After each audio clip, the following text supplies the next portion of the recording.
हिननि जी ए plus B बि कयो ऐं ए माइनस बी बि कयो। एडिशन सेखारी हुयमि अॻे टॉपिक में एडिशन सेखारी हुयमि मेट्राइसिस जी। त मेट्राइसिस जी एडिशन कीअं थींदी आहे। अच्छा टॉपिक में थोरो रिपीट करे थो छॾियां, उन खां पोइ तव्हां बाद में कजो, सही आहे। मैट्रिक्स पढ़ी हुईसीं त मैट्राइसिस छा आहे, हिन फॉर्म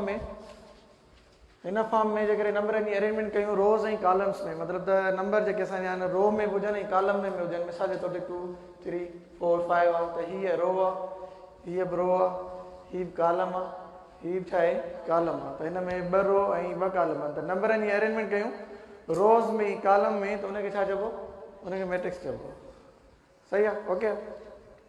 अच्छा उन खां पोइ पाण सिखियो होसीं हिन जा टाइप्स।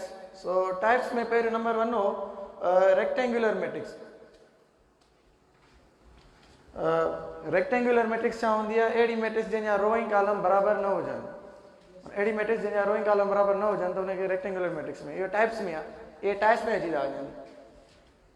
त अहिड़ी मैट्रिक्स मिसाल जे तौर ते हीअ मैट्रिक्स आहे त हिन जा रो चेक कयो त हिकिड़ी रो ॿी रो ऐं कॉलम चेक कयो त हिकिड़ो ई कॉलम आहे, सही आहे। त अहिड़ी मैट्रिक्स जंहिंजा रो ऐं कॉलम बराबरि न हूंदा त उनखे छा चवंदासीं, रेक्टेंगुलर मैट्रिक्स चवंदासीं। सिर्फ़ु टाइप्स खे सम्झणो आहे, वधीक हिन जा हिसाब हिन में न अचणो, सही आहे। सिर्फ़ु सम्झणो आहे त हीअ मैट्रिक्स कहिड़े टाइप जी आहे, ओके। अच्छा उन खां अलावा ऑर्डर सेखारियोमि त ऑर्डर ऑफ मैट्रिक्स छा हूंदी आहे, मतिलबु त हुन में रो केतिरा आहिनि, हुन में कॉलम केतिरा आहिनि।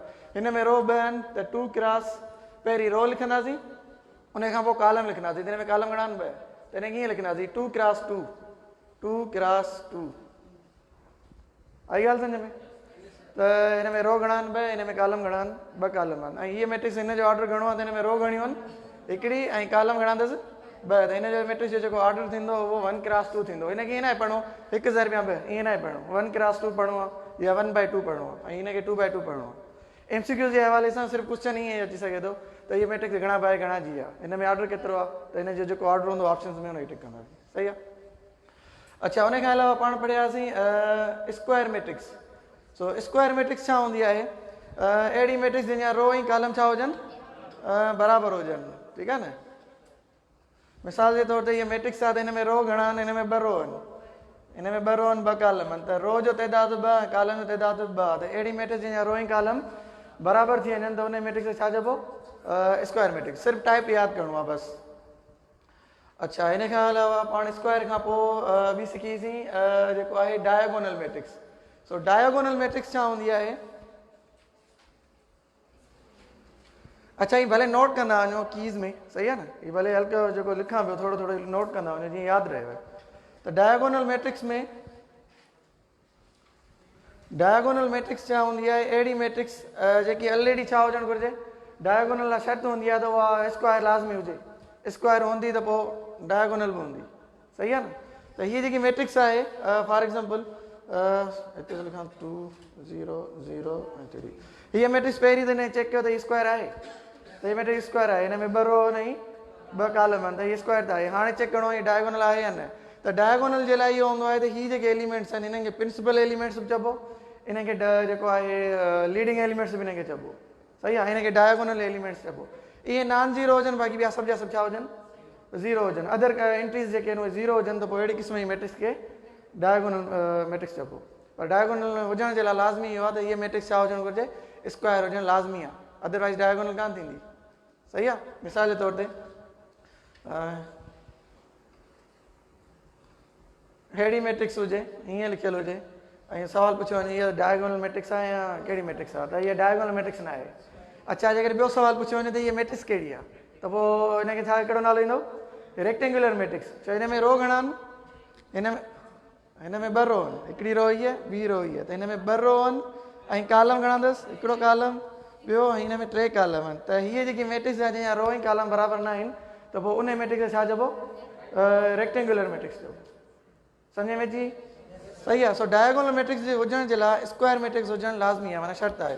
ऐं लीडिंग एलिमेंट्स जेके आहिनि उहे नॉन ज़ीरो हुजनि। जेकॾहिं ज़ीरो थी विया, जेकॾहिं 2 ज़ीरो थी वञनि, फॉर एग्ज़ाम्पल हीअ 2 ज़ीरो थी वञनि त हाणे सवाल पुछियो वञे त हीअ डायगोनल आहे छा आहे, त हीअ डायगोनल त न आहे। नल मैट्रिक्स बि आहे, टाइप में मां पढ़ायो आहे नल मैट्रिक्स, अहिड़ी मैट्रिक्स जंहिंजा सभई एलिमेंट्स छा हुजनि ज़ीरो हुजनि, हुनखे नल मैट्रिक्स चवंदासीं।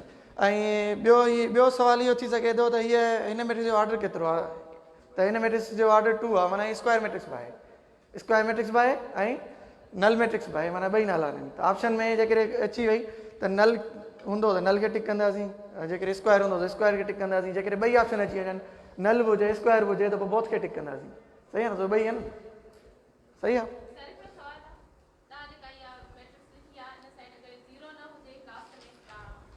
कंहिंमें हिन में न उहो क्वेश्चन जेकॾहिं हिते को बि नंबर थी वञे तॾहिं बि इहा डायगोनल त कान्हे का, जस्ट रेक्टेंगुलर आहे हिन मैट्रिक्स। त इहा जस्ट रेक्टेंगुलर मैट्रिक्स आहे, छो जो हिन में रो ऐं कॉलम तइदाद बराबरि न आहे, त रेक्टेंगुलर आहे बसि। हिन में अहिड़ो सुवालु ईंदो ई कोन त इहे छा में डायगोनल में न लाज़मी न आहे, एलिमेंट जेके डिफरेंट थी सघंदा, कहिड़ा विझी सघंदा, सिर्फ़ु टाइप पुछी सघे, टाइप अची सघे थो त हीअ टाइप कहिड़ो आहे, स्क्वायर मैट्रिक्स आहे, डायगोनल मैट्रिक्स आहे, नल मैट्रिक्स आहे, छा आहे। सही आहे न। सो हिन में क्वेश्चन अहिड़ो ईअं कोन ईंदो, क्वेश्चन ईअं ईंदो त टाइप कहिड़ो आहे, हिन मैट्रिक्स जो ऑर्डर केतिरो आहे। त हीअ मैट्रिक्स जेकी आहे हिन जो ऑर्डर जेको आहे 2/3 आहे ऐं टाइप चेक कयो वञे त हीअ रेक्टेंगुलर मैट्रिक्स आहे। छा में हा मैट्रिक्स जे हिसाब सां, लेटेस्ट जे हिसाब सां ईअं थी सघे थो, मिसाल जे तौर ते हीअ मैट्रिक्स आहे ए ऐं बी ऐं सी ऐं डी ई एफ। सही आहे। सो इहे जेके मैट्रिक्स में तव्हां रो चेक कयो त हिन में 2 रो आहिनि, ठीकु आहे, ऐं कॉलम चेक कयो त हिकिड़ो कॉलम, इहो कॉलम, टियों कॉलम, त हिते ख़बर पइजी थी वञे रेक्टेंगुलर मैट्रिक्स आहे, रो ऐं कॉलम बराबरि न आहे। सही आहे, डीपली पढ़ण जी ज़रूरत न आहे, ठीकु आहे न।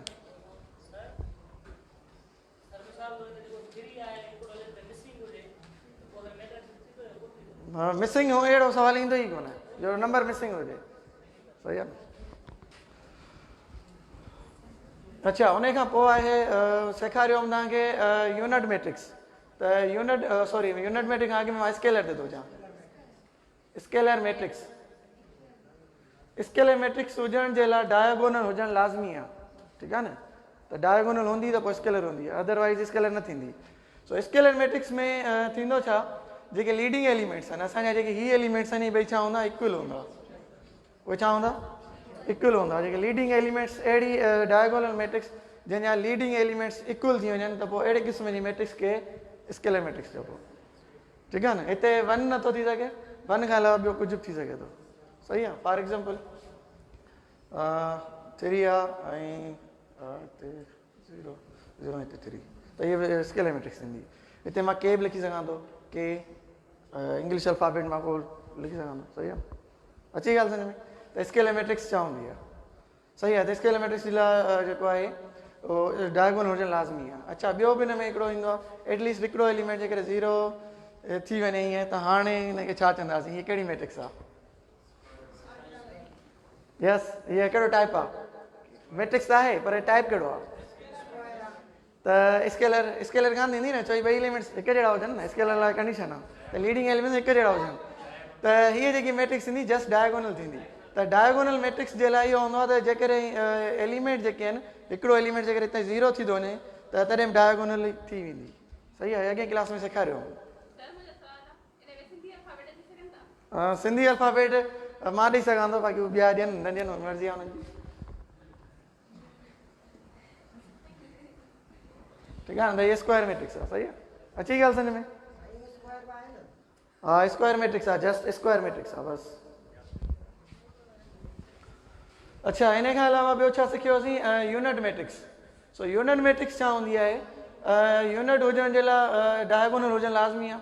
त यूनिट मैट्रिक्स जे लाइ लाज़मी आहे त हुनजा लीडिंग एलिमेंट्स छा हूंदा, लाज़मी छा हूंदा, 1 हूंदा। 1 खां अलावा ॿियो कुझु कोन थो थी सघे, सिर्फ़ु 1 ई हूंदो। सही आहे न। त लीडिंग एलिमेंट्स 1 हुजनि त पोइ हुनखे यूनिट मैट्रिक्स चवंदासीं। फॉर एग्ज़ाम्पल हिते 0 करे छॾियूं, हाणे छा थींदो, हाणे जेकी आहे डायगोनल मैट्रिक्स। ऐं स्क्वायर मैट्रिक्स बि आहे, स्केलर कान्हे का, ठीकु आहे न। ऐं हिते जेकॾहिं 1 थी वञे त हाणे छा थींदो, यूनिट मैट्रिक्स थींदो। सही आहे, फ़र्क़ु सम्झ में अची वियो। त सवाल हिन जो मूं वटि शीट बि हिते आहे IBA जी, उन में अहिड़ो क्वेश्चन आयो बि आहे त 2-3 ऑप्शन ॾिना पिया आहिनि, उहो पुछे थो त कहिड़ी मैट्रिक्स आहे, त अहिड़ो सेम टू सेम ई ऑप्शन आहे। सही आहे। अच्छा, इन खां अलावा ॿियो सिखियोसीं यूनिट मैट्रिक्स में, हिनखे हीअ सेखारियो हिनखे बि यूनिट मैट्रिक्स चइबो आहे। सही आहे। जेकॾहिं मैट्रिक्स में अंदरि हिकिड़ो एलिमेंट हुजे, 1 हुजे, छा जस्ट 1 हूंदो त पोइ हुनखे यूनिट मैट्रिक्स चई सघूं था। अच्छा, जेकॾहिं अहिड़ी मैट्रिक्स आहे जस्ट 5, त त हिन मैट्रिक्स जो नालो छा आहे, इहो बि मां पढ़ायो अॻे लेक्चर में। अहिड़ी मैट्रिक्स जंहिंजे अंदरि सिर्फ़ु हिकिड़ो ई एलिमेंट हुजे त इन मैट्रिक्स खे रो मैट्रिक्स चई सघो था ऐं हिनखे कॉलम मैट्रिक्स बि हिनखे चई सघो था। अहिड़ा सवाल आया हुआ आहिनि पुराणे टेस्ट में, सही आहे। अहिड़ी मैट्रिक्स जंहिंजे अंदरि सिर्फ़ु हिकिड़ो ई एलिमेंट हुजे त हुनखे रो मैट्रिक्स चई सघूं था, हुनखे कॉलम मैट्रिक्स चई सघूं था। अच्छा जेकॾहिं भला हीअं अची वञे हाणे हा त हाणे हीअ नल मैट्रिक्स थींदी, ठीकु आहे न। त नल मैट्रिक्स बि आहे, रो मैट्रिक्स बि आहे, कॉलम मैट्रिक्स बि आहे, सही आहे न। अची ॻाल्हि हिन में त ज़ीरो जे करे ही नल मैट्रिक्स थी वई। अच्छा ॿियो डिनोटेशन जे हवाले सां क्वेश्चन ईंदा आहिनि त डिनोटेशन कंहिंजी कीअं आहे। त नल मैट्रिक्स जेकॾहिं हुजे 0 0 0 0 नल मैट्रिक्स खे हमेशह छा सां डिनोट कबो, ओ सां। त नल मैट्रिक्स खे ईअं सवाल अचे थो नल मैट्रिक्स खे डिनोट छा सां कबो आहे, ओ सां। अच्छा जेकॾहिं क्वेश्चन आइडेंटिटी अची वञे 1 0 0 1 आइडेंटिटी मैट्रिक्स आहे, हिनजी डिनोटेशन छा आहे त हिनखे छा सां शो कबो, आई सां, सही आहे न।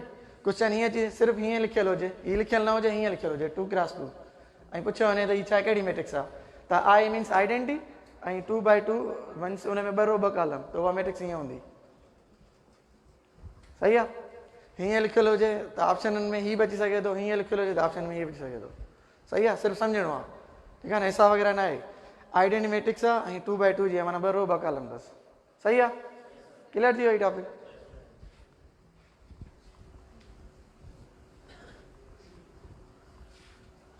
अच्छा हिन जी मूं एडिशन सेखारी त हिन जी एडिशन कीअं थींदी आहे। फॉर एग्जांपल ही मैट्रिक्स वांगुरु 1 2 3 4 ऐं बी मैट्रिक्स आहे 2 3 5 6। सो ॿिनि मैट्रिक्स जी जेकॾहिं मां एडिशन थो कयां, अच्छा हिकिड़ो सवाल आहे हिते त ॿिनि मैट्रिक्स जी एडिशन पॉसिबल कॾहिं थींदी आहे। त हिते हिकिड़ो MCQ ईअं थी सघे थो त 2 matrices are addition if possible, त उन मैट्रिक्स जो ऑर्डर सेम हुजे, माना उहे ॿई मैट्रिक्स हुजनि स्क्वायर हुजनि, सही आहे न। त क्वेश्चनिंग में ईअं थी सघे थो, लाज़मी न आहे त हल करण जो क्वेश्चन हुजे, क्वेश्चन में ईअं थी सघे थो त मैट्रिसेस जी एडिशन पॉसिबल कॾहिं थींदी, त ॿिनि मैट्रिसेस जी जेको आहे ऑर्डर जेको आहे उहो सेम हुजे, माना ॿई मैट्रिसेस जंहिं ऑर्डर जूं आहिनि मतिलबु स्क्वायर हुजनि, सही आहे न।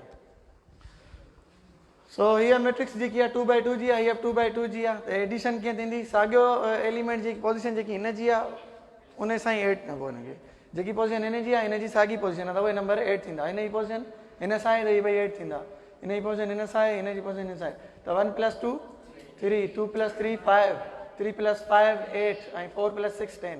त ॿिनि मैट्रिक्स जी एडिशन जेकी आहे उहा same number same position same number सां जोड़ थींदो। अच्छा जेकर सब्ट्रैक्शन पुछां a - b, त a - b कीअं थींदी हिन जी, त 1 मां छा कट कंदासीं 2, त 1 मां 2 कट कंदासीं त रिज़ल्ट छा ईंदी, त 1 मां 2 त माइनस में ईंदी। जेकॾहिं 1 मां माइनस कंदासीं 2 त रिज़ल्ट जेकी 1 मां जॾहिं वॾो नंबर कट थींदो त रिज़ल्ट माइनस में ईंदी आहे, त -1 हीअ थींदो -1। अच्छा 2 मां 3 विया त -1 बचंदो हिते, 3 मां 5 विया त -2 हिते बचंदो ऐं 4 मां 6 विया त -2 हिते बचंदो, त इहो a - b थी वई, सही आहे। यस हा त पोइ हुते हुननि जो वरी ॿियो सेटअप आहे उहो ॿुधायां थो। मिसाल जे तौर ते हिते ई मां लिखी थो छॾियां a ऐं b ऐं c ऐं d, ठीकु आहे। हाणे मूंखे एडिशन बि करणी आहे सब्ट्रैक्शन बि करणी आहे, हीअ ठाहियां, ठीकु आहे न। त एडिशन बि करणी आहे सब्ट्रैक्शन बि करणी आहे, सो हिन जो रूल साॻियो ई आहे। 1 में छा जोड़ कयां, a, त ईअं लिखंदासीं 1 + a। अहिड़ो सवाल आयो बि आहे हिन शीट में, हिकिड़ो अहिड़ो सवाल बि आहे, ठीकु आहे न। त 1 + a ऐं 2 में छा जोड़ कयां b, त 2 + b, सही आहे। वरी 3 में छा जोड़ कयां c, 3 + c ऐं 4 में छा जोड़ कयां d, त 4 + d, त इहो जोड़ थी वञे, सही आहे। त इहे सब्ट्रैक्शन में बि ईअं थींदो, जस्ट जिते प्लस आहे हुते माइनस थी वेंदी, अची ॻाल्हि हिन में, ओके। अच्छा हिकिड़ो क्वेश्चन हीअं आयो आहे त मिसाल जे तौर ते इहा मैट्रिक्स आहे a मैट्रिक्स 1 2 3 4 ऐं b मैट्रिक्स आहे वॾा में लिखांसि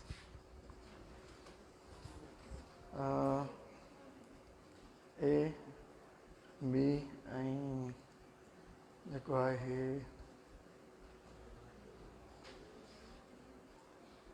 d ऐं c।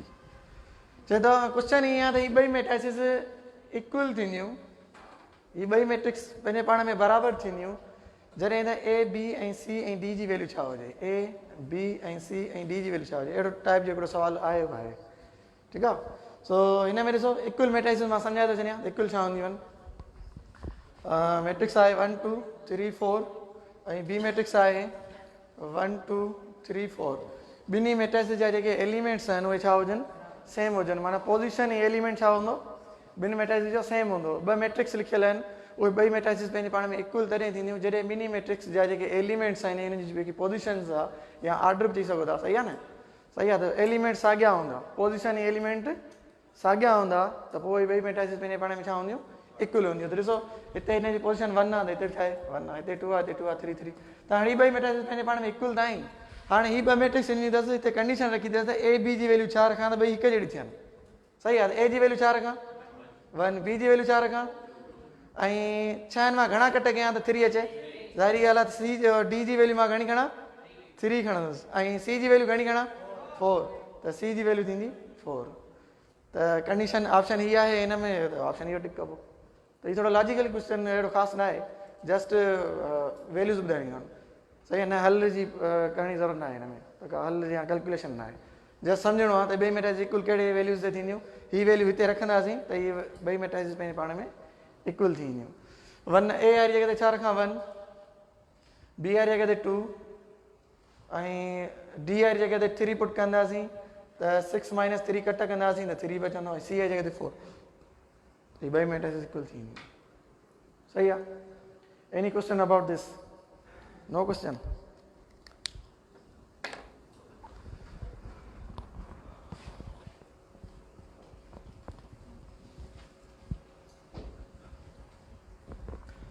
अच्छा ये क्वेश्चन है हिकिड़ो,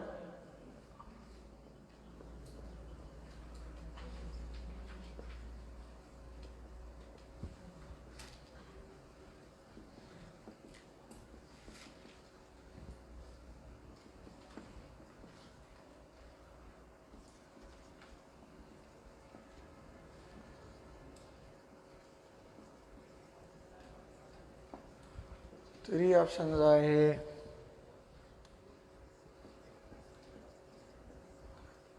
ऐं 4 आहे।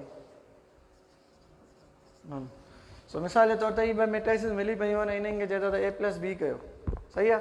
सो ॿिन्ही जी ए प्लस बी पॉसिबल बि आहे या न आहे, त ॿिन्ही जी जेकी एडिशन जेकी थींदी आहे उहा पॉसिबल तॾहिं थींदी जॾहिं ॿई मैट्रिक्सिस जेके स्क्वायर मैट्रिक्स हुजनि, सही आहे न, स्क्वायर हूंदी त एडिशन पॉसिबल थींदी। त ऑप्शंस में ई सिंपल आहे, त ऑप्शन में पॉसिबल बि आहे, छा पॉसिबल आहे हिन जी एडिशन, नॉट पॉसिबल बि आहे। हिकिड़ी मैट्रिक्स मिली आहे ऑप्शन डी बि आहे, माना 4 ऑप्शन आहे हिननि, माना हिन में को बि जवाबु न आहे। त ऑप्शन जेको हिन जो सही आहे उहो नॉट पॉसिबल, नॉट पॉसिबल छो जो ॿई स्क्वायर मैट्रिक्स ई कोन्हनि के, सही आहे। ॿिन्ही जो ऑर्डर हिकु जहिड़ो ई न आहे, हुन जो ऑर्डर जेको 2x2 आहे, हिन जो ऑर्डर जेको आहे 2x1 आहे, सही आहे न। त हिन जी एडिशन जेकी आहे कान थींदी, सही आहे। सो ही पुराणा टॉपिक हुआ जेके अॻी क्लास में पढ़ायो आहे, अॼु नवनि टॉपिकनि ते अचूं था, हुन ते डिस्कशन थींदी। यस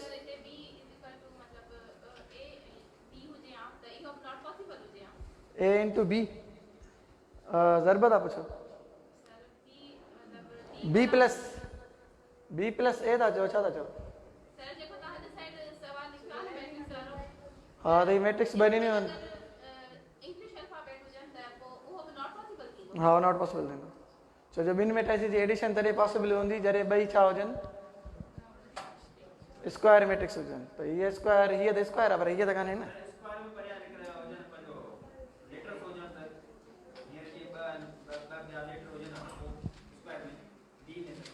अच्छा कहिड़ी हिन मैट्रिक्स में, हिन में ए बी सी अची वञनि, हा अच्छा तव्हां चओ था हीअं हुजनि, अच्छा जेके न हीअं हाणे स्क्वायर थी वई, हाणे त 8 प्लस थी सघे थी, त ऑप्शन में हीअं अची सघे थो पॉसिबल आहे नॉट पॉसिबल आहे, छा आहे त हिन में पॉसिबल आहे, बसि ॿिन्ही जी एडिशन थी वेंदी, चयो ॿई स्क्वायर थी वेंदी। हिते जेकॾहिं ए बी सी अची वञे, ए बी सी ऐं डी, तॾहिं पॉसिबल थींदो, सही आहे न। रेसिंग में न आहे भरिणो, सिर्फ़ु कॉन्सेप्ट ॾिसणो आहे त पॉसिबल आहे या न आहे, सही आहे न।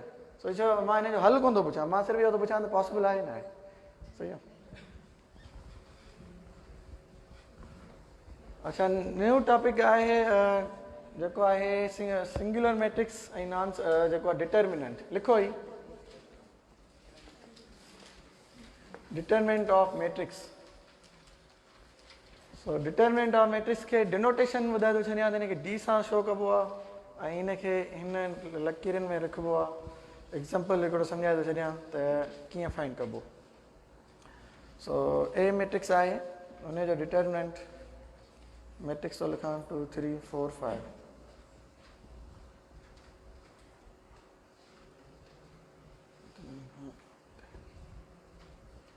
ऐं हिन जो डिटरमिनेंट वठंदुसि त हिनखे हीअं लिखंदुसि, लिखंदा हलो। तव्हां जेकी पोयां वारा हो न वॾा अंदरि वञी गौर ॾियो, हीअ सिंपल सुवाल आहिनि, हिन में अहिड़ी का घणो कुझु कोन्हे को, हीअ करण जहिड़ा आहिनि। ॾिसो हेॾा हाणे थोरो डिटरमिनेंट ऑफ मैट्रिक्स।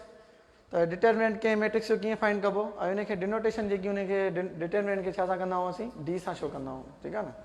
ऐं हुनखे हिननि लकीरनि में लिखंदा आहियूं। फॉर एग्जाम्पल हीअ मैट्रिक्स मिली आहे 2 3 4 4 8, इहा का मैट्रिक्स आहे, इन जो असांखे डिटरमिनेंट खपे त हिन ए खे मां छा में लिखियो आहे, डिटरमिनेंट में लिखियो आहे। ऐं इज़ इक्वल टू 2 3 4 8। हाणे हिन जो डिटरमिनेंट वठंदासीं त ॾिसी छॾियो छा थींदो, हिन 8 खे कंहिंसां मल्टीप्लाई कंदासीं 2 सां, त ॿिए अठां 16 ऐं पोइ ॾींदासीं माइनस, माइनस लाज़मी ॾियणी आहे, माना इहो सम्झो फार्मूलो आहे, ठीकु आहे। सो ॿिए अठां 16 माइनस 2 चौंग 12, त 16 मां 12 घणा बचिया 4। त ए मैट्रिक्स जो डिटरमिनेंट घणो थो मिले, 4 थो मिले। सो क्वेश्चन में डिटरमिनेंट जा आयल आहिनि त डिटरमिनेंट सिंपल टॉपिक आहे, जस्ट का मैट्रिक्स हूंदी हुन डिटरमिनेंट जेको आहे ईअं फाइंड कंदासीं। ऐं ॿी शइ नोट कयो, डिटरमिनेंट फाइंड करण जे लाइ स्क्वायर हुजणु लाज़मी आहे। का मैट्रिक्स स्क्वायर हूंदी त डिटरमिनेंट थींदो, स्क्वायर न हूंदी त डिटरमिनेंट कोन थींदो। फॉर एग्जाम्पल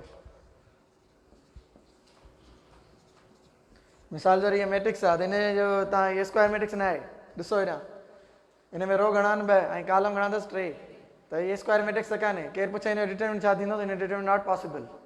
रीज़न ॿुधाईंदो छो, चवंदो साईं इहा स्क्वायर मैट्रिक्स ई न आहे, इन जे करे। सही आहे, त इहा मैट्रिक्स जेकी आहे हिन मैट्रिक्स जो डिटरमिनेंट कोन थींदो। डिटरमिनेंट उनजो थींदो जेकी मैट्रिक्स छा हुजे, स्क्वायर मैट्रिक्स हूंदी, माना रो ऐं कॉलम बराबरि न हुनजो जेको आहे डिटरमिनेंट थींदो। सही आहे। इन लिहाज़ सां नल मैट्रिक्स, नल मैट्रिक्स जो जेकॾहिं मां पुछां डिटरमिनेंट छा थींदो, छा थींदो, त हिन डायरेक्ट जवाबु 0 थींदो। सही आहे न, त हिनखे हल करण जी ज़रूरत न आहे, छो 0 0 आहे त जवाबु डायरेक्ट 0 ई रखंदासीं। सही आहे। अच्छा क्वेश्चन हीअं बि ईंदो आहे, मिसाल जे तौर ते हिकिड़ी मैट्रिक्स लिखी पई आहे 2 3 4 5, ठीकु आहे। हाणे ऑप्शन में अथसि ही, ऑप्शन में ए आहे मैट्रिक्स, ऑप्शन में बी आहे जेको आहे रेक्टेंगुलर मैट्रिक्स, ऑप्शन में सी आहे जेको आहे null matrix, for example null matrix, ऐं ऑप्शन में डी आहे जेको आहे नन न डिटरमिनेंट। त हीउ जेको लिखियो पियो आहे न, जंहिं शेप में जंहिं शिकिल में लिखियो पियो आहे, इनखे चवंदासीं डिटरमिनेंट। सही आहे न, त सिर्फ़ु लॉजिकली क्वेश्चन हूंदा, वधीक डिटेल में न वञिणो। सही आहे। त इहा अच्छा इहा मैट्रिक्स कान्हे का, जेकॾहिं मां हिन कंहिं शइ खे मिसाल जे तौर ते हीअ मैट्रिक्स ए मैट्रिक्स लिखी पई आहे, जेकॾहिं मां हिनखे हीअं करे छॾियांसि त हाणे इहा मैट्रिक्स न रही, हाणे इहो डिटरमिनेंट रहियो। सही आहे। ऐं जेकॾहिं इहा अहिड़ी हणी छॾियांसि हाणे, त हाणे हीअ छा थी वेंदी, हाणे मैट्रिक्स थी वेंदी। सही आहे। त सिर्फ़ु हीअं लिखियलु हुजे ऐं सुवाल ईअं अचे त हीअ छा आहे, त तव्हां डायरेक्ट डिटरमिनेंट खे टिक कंदो, त हीअ डिटरमिनेंट आहे। सही आहे न, मैट्रिक्स न आहे, रेक्टेंगुलर न आहे, नल न आहे। सही आहे। सो डिटरमिनेंट सम्झ में अची वियो। अच्छा अहिड़े लिहाज़ सां हीअ मैट्रिक्स हीअं हुजे 0 ऐं 3, इन जो डिटरमिनेंट चेक कजे त हिन डिटरमिनेंट फाइन थींदो। यस मिस्टर शोभान, त हिन डिटरमिनेंट फाइन कोन थींदो, छो स्क्वायर ई न आहे। अच्छा हिन मैट्रिक्स जो जस्ट इहा रो ऐं कॉलम मैट्रिक्स बि आहे। सही आहे न, त हिन जो डिटरमिनेंट जेको थींदो, जस्ट हिकिड़ो नंबर आहे त हुन डिटरमिनेंट उहो ई पाण ई थींदो। सही आहे न, त हिन जो डिटरमिनेंट इहो 5 ई मिलंदो। त हीअ मैट्रिक्स में लिखियो पियो आहे फ़िलहाल ई, हिनखे डिटरमिनेंट में लिखंदासीं त पोइ हीअं करे लिखंदासीं। सही आहे। त हिन डिटरमिनेंट जेको थींदो उहो हिकिड़े नंबर डिटरमिनेंट 5 ई रहंदो। अच्छा क्वेश्चनिंग आहे, अहिड़ी मैट्रिक्स ॿुधायो जंहिंजो डिटरमिनेंट जेको आहे न 0 न थिए। इहे 2 टॉपिक आहिनि, सिंगुलर ऐं नॉन सिंगुलर मैट्रिक्स। सो इहो थोरो डिस्कस कराए थो छॾियां। सही आहे, नंढड़ा टॉपिक आहिनि, हीअ ॾायां थो।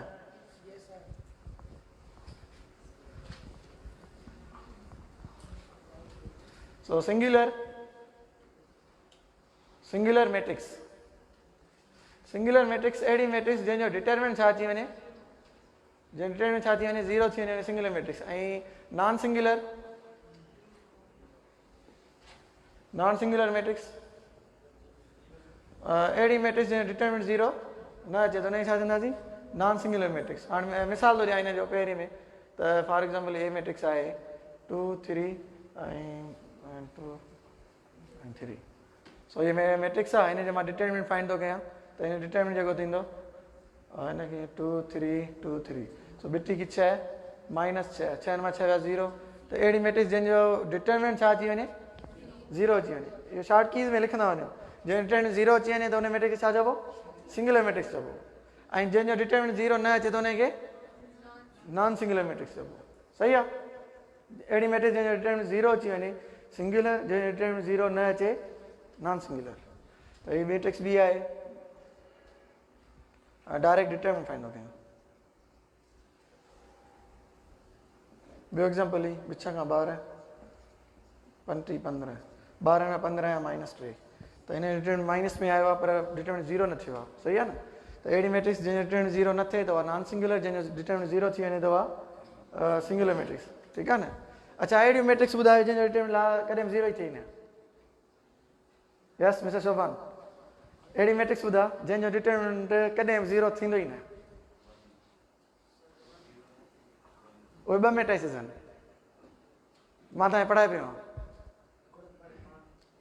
न मां अगरि पढ़ायो आहियां तव्हांखे पढ़ायो आहे हाणे पढ़ायो आहे ॿई मैट्रिक्सिस उनजो डिटरमिनेंट कॾहिं 0 थींदो ई कोन्हे त मां लिखी थो छॾियां हा न